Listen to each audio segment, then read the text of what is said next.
हाय दोस्तों, कैसे हैं आप। आज की इस वीडियो में हम बात करने जा रहे हैं शवारमा कैसे ईजाद हुआ और कैसे ये आज का शवारमा हम तक मुख्तलिफ तारीखी मरहलों से होता हुआ पहुंचा।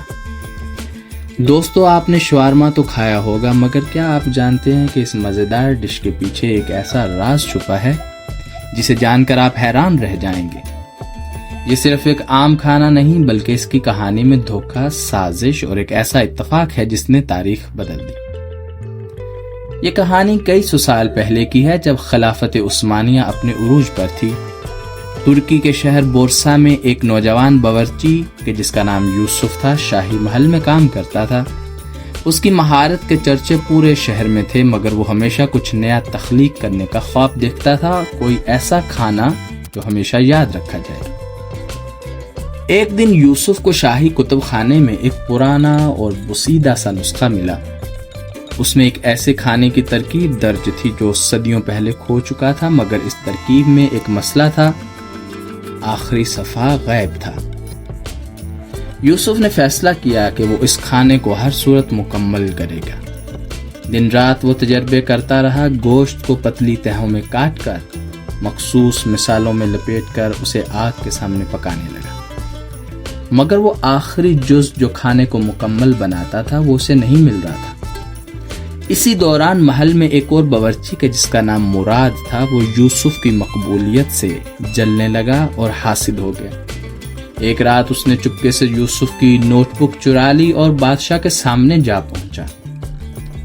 बादशाह को जैसे ही पता चला कि यूसुफ कुछ नया बनाने वाला है, उसने फौरन दरबार में हुक्म दिया, अगर ये खाना वाकई ऐसा लजीज है जैसा कहा जा रहा है तो कल हमारे दरबार में पेश किया जाए।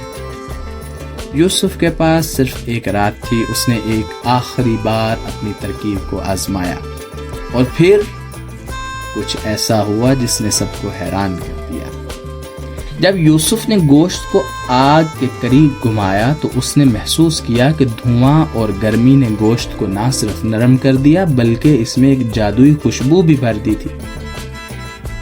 जैसे ही इसने पहला निवाला लिया, उसे एहसास हुआ यही वो जायका था जिसकी वो तलाश कर रहा था। अगले दिन शाही दरबार में जब यूसुफ ने बादशाह के सामने ये नया खाना पेश किया तो हर कोई हैरत से देख रहा था। बादशाह ने पहला लुकमा लिया और एक लम्हे के लिए पूरा दरबार खामोश हो गया। फिर बादशाह ने अपनी आंखें बंद करके सर हिलाया और कहा, यह जमीन पर जन्नत का जायका है। ये खाना शाही दस्तरखान पर जगह बना चुका था।